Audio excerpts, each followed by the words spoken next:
In the quiet town of Willow Creek, Oregon, nestled between rolling hills and dense pine forests, Emily Harper lived a life that seemed perfect from the outside. At 32, she was a successful graphic designer, working remotely for a Portland-based firm and married to her college sweetheart, James Carter. Their charming two-story house on Maple Street, with its white picket fence and rose garden, was the envy of their neighbors. Emily and James had been together for 10 years, married for 6, and their relationship was the kind that others pointed to as a model of love and trust.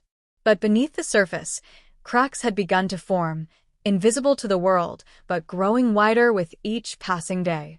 Emily had always been the optimistic one, the dreamer who saw the best in people. James, with his sharp wit and easy charm, had swept her off her feet at the University of Oregon. He was studying business, while she was immersed in art and design. Their differences complemented each other, at least that's what Emily believed. James had a knack for making her laugh, for turning her worst days into moments of lightness. When they married in a small ceremony by the Willamette River, surrounded by family and friends, Emily felt like she was living in a fairy tale. But fairy tales, as she would soon learn, often hide darker truths. It started with small things. James, now a regional manager for a tech company, began staying late at work. At first, Emily thought nothing of it. His job was demanding, and he'd always been ambitious. But the late nights turned into weekends away, business trips that seemed to stretch longer than necessary. He'd come home smelling faintly of perfume, not hers, and his phone, once left carelessly on the kitchen counter, was now glued to his hand, its screen locked with a password he hadn't shared. Emily tried to brush it off. She told herself she was being paranoid, that marriage required trust. But doubt, like a seed, had been planted, and it was growing. One rainy October evening, Emily sat at her desk, working on a logo for a client, when James's phone buzzed on the couch. He was in the shower, and the sound startled her. She ignored it at first, focusing on her sketch pad, but the phone buzzed again, then again. Curiosity got the better of her. She walked over, picked it up, and saw a preview of a text message on the lock screen. "Miss you already. Last night was amazing. S." Her heart stopped. The name Mess was unfamiliar, but the tone was intimate, unmistakable. Her hands trembled as she set the phone down, her mind racing. Who was S? What had happened last night? When James emerged from the bathroom, towel around his waist, he noticed the phone in her hand. His face paled for a split second before he masked it with a smile. "What are you doing with that?" he asked, his voice casual but edged with something sharp. Emily held up the phone, her voice steady despite the storm inside her. "Who's S, James?" He laughed a little too quickly. "S? Oh, probably Sarah from work. She's always texting about project updates. You know how it is." Emily wanted to believe him. She wanted to trust the man she'd vowed to spend her life with. But the look in his eyes, guarded, almost calculating, told her something was wrong. That night, as they lay in bed, the silence between them was deafening. Emily stared at the ceiling, her thoughts spiraling. She wasn't the type to snoop, but the seed of doubt had taken root, and she needed answers. The next morning, while James was at the gym, Emily logged into their shared cloud account. She wasn't sure what she was looking for, but she found it in a folder labeled Work Docs. Buried among spreadsheets and presentations was a subfolder with photos of James and a woman with long blonde hair, laughing at a bar, their hands intertwined. In one, she was kissing his cheek, his grin wide and unguarded. Emily's stomach churned. The woman's face was unfamiliar, but the intimacy was undeniable. She scrolled through text message backups, her heart sinking with every word. "Can't wait to see you again," the woman had written. "You make me feel alive," James had replied. Her world tilted. The man she loved, the man she trusted, was living a double life. The betrayal cut deeper than she could have imagined, but as the initial shock faded, something else took its place. Anger. Not just anger at James, but at herself for ignoring the signs, for letting love blind her to the truth. She wasn't going to cry or beg. Emily Harper was done being the naive wife. She wanted revenge, not the kind that destroyed, but the kind that reclaimed her power, that showed James exactly what he'd lost. She started planning. First, she needed to know more about S. A quick search through James's email, his password hadn't changed since college, revealed her identity. Sarah Bennett, a co-worker at his company's Seattle branch. Sarah was 27, single, and, based on her social media, loved posting cryptic quotes about forbidden love and taking risks. Emily's jaw clenched as she read through Sarah's posts, each one a dagger to her heart. But instead of breaking, Emily focused. She wasn't going to confront James yet. She wanted to catch him in the act, to expose him in a way that left no room for lies. Over the next few weeks, Emily became a detective in her own life. She tracked James's schedule, noting every late meeting and business trip. She installed a tracking app on his phone while he slept, justifying it to herself as a necessary evil. The app confirmed her suspicions. James wasn't at the office when he said he was. He was at hotels, restaurants, and once an apartment in downtown Portland. Emily's anger grew, but so did her resolve. She wasn't just going to leave him. She was going to make him regret ever crossing her. One evening, James announced he was heading to Seattle for a conference. Emily nodded, playing the part of the trusting wife. "Have fun," she said, her smile tight. As soon as he left, she packed a bag, rented a car, and drove to Seattle.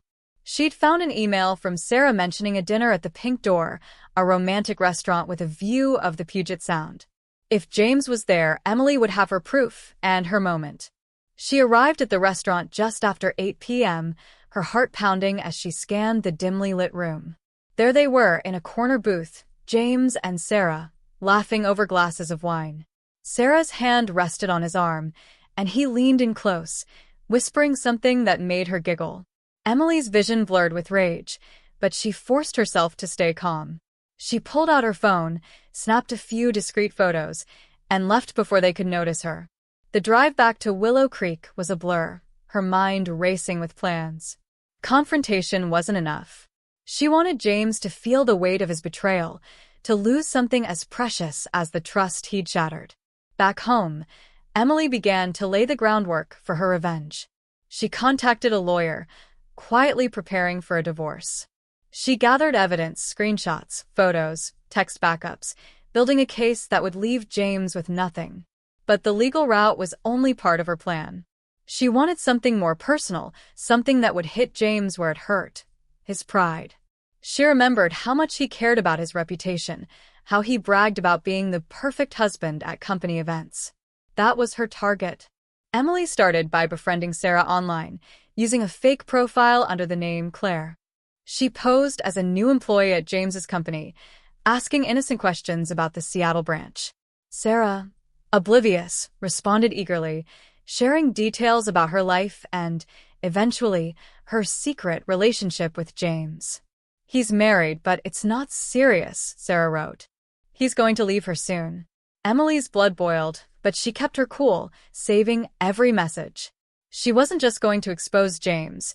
She was going to expose them both. Emily's plan took shape over the next month. She worked in secret, balancing her design job with her mission to unravel James's lies. She reached out to James's boss, Michael Reed, under the guise of planning a surprise for James's upcoming promotion. Michael, a kind but oblivious man, was happy to help. Emily asked about company events, subtly steering the conversation toward the Seattle branch.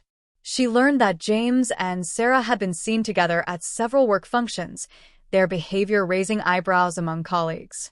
Michael even mentioned a company-wide gala in Portland next month, where James was set to receive an award for his leadership. Emily saw her opportunity. She spent hours crafting her approach, ensuring every detail was perfect. She didn't want to just humiliate James.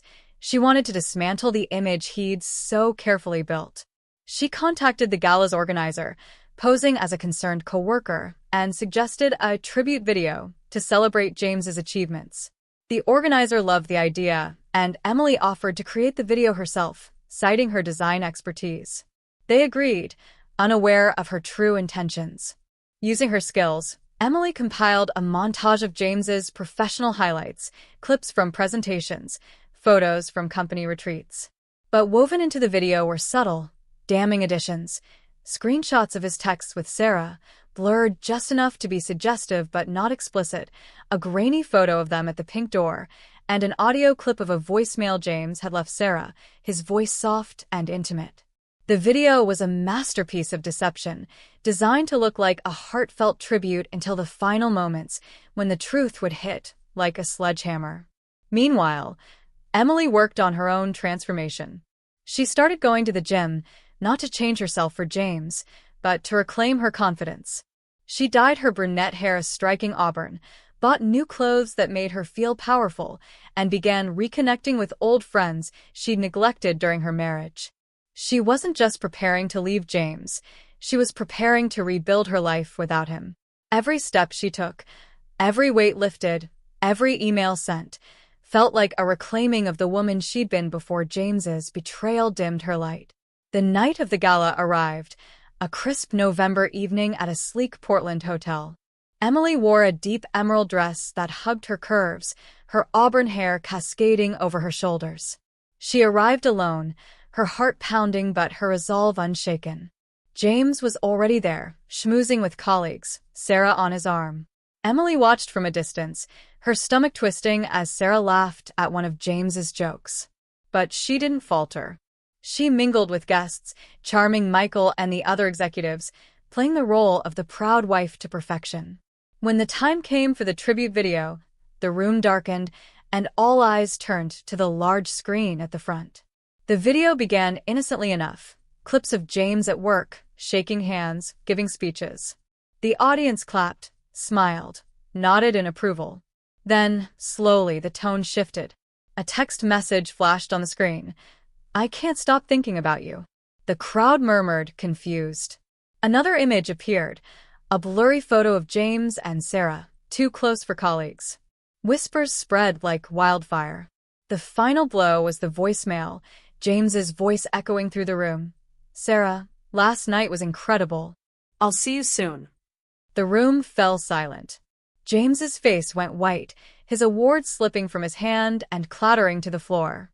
Sarah's smile vanished, her eyes darting to the exits. Emily stood at the back, her expression calm, but her heart racing. She'd done it. She'd exposed them, not with tears or screams, but with cold, calculated precision. James tried to salvage the moment, stammering about a misunderstanding, but the damage was done. Colleagues turned away, their faces a mix of shock and disgust. Michael pulled James aside, his expression grim. Sarah slipped out of the room, her head bowed. Emily didn't stay to watch the fallout. She left the gala, her head held high, and drove back to Willow Creek. For the first time in months, she felt free. The next morning, James returned home, his face haggard. He tried to explain, to beg for forgiveness, but Emily was done listening. She handed him divorce papers, her voice steady. "You made your choice, James. Now live with it." He pleaded, citing their history, their love, but Emily was unmoved. She'd seen his true colors, and she wasn't going back. Over the next few weeks, Emily finalized her plans. She sold the house on Maple Street, splitting the proceeds as per the divorce agreement. She moved to a sleek apartment in Portland, closer to her firm's office, where she was quickly promoted for her innovative designs. James, meanwhile, faced the consequences of his actions. His promotion was revoked, and whispers of his affair followed him at work. Sarah, humiliated, transferred to another branch, her social media now silent. Emily didn't gloat. She didn't need to. Her revenge wasn't about destroying James. It was about reclaiming her life. She started dating again, not rushing but enjoying the freedom to explore. She traveled, took up painting, and rediscovered the joy of living for herself. The pain of James's betrayal lingered, but it no longer defined her. She was Emily Harper, stronger than ever, and no one, not James, not Sarah, not anyone, could take that away. As winter settled over Portland, Emily's new life took root. Her apartment, with its floor-to-ceiling windows and view of the city skyline, became a sanctuary. She filled it with art, plants, and memories of her own making. Her friends, who'd rallied around her during the divorce, became her chosen family. They'd spend evenings at local wine bars or hiking in the Columbia River Gorge, laughing and dreaming about the future. Emily was no longer the woman who'd trusted blindly. She was cautious now, but not closed off. She was rebuilding piece by piece. At work, Emily's talent shone brighter than ever. Her promotion came with a new project, designing a campaign for a national brand. The work was demanding, but it energized her. She poured her heart into every sketch, every color palette, finding solace in creation. Her colleagues noticed the change, her confidence, her poise. "You're glowing," one said, and Emily smiled. She wasn't just surviving, she was thriving. James, on the other hand, was struggling. Word of the gala incident had spread, and his reputation at the company was in tatters. He tried to reach out to Emily, sending long emails filled with apologies, but she deleted them unread. She didn't need his words. She'd seen his truth. When mutual friends mentioned he was lost without her, Emily felt a pang of sadness, not for him, but for the life she'd once believed in. But the sadness passed quickly. She had no room for regret. One day, while browsing a local bookstore, Emily ran into Sarah. The encounter was unexpected, and for a moment, both women froze. Sarah's face was pale, her eyes tired. "Emily, I'm so sorry," she said, her voice barely above a whisper. "I didn't know. I knew he was married, but I thought—" Emily cut her off, her tone calm but firm. "You made your choices, Sarah." So, did he? "I'm not here to absolve you." Sarah nodded, tears in her eyes, and walked away. Emily watched her go, feeling neither anger nor pity. She'd moved beyond them both. As spring approached, Emily decided to take a bold step. She'd always dreamed of starting her own design studio, and now, with her savings and newfound confidence, she took the leap. She rented a small office space in Portland's Pearl District, hired a team of freelancers, and launched Harper Designs. The business grew quickly, fueled by her reputation and relentless drive. Clients praised her vision, her ability to tell stories through visuals.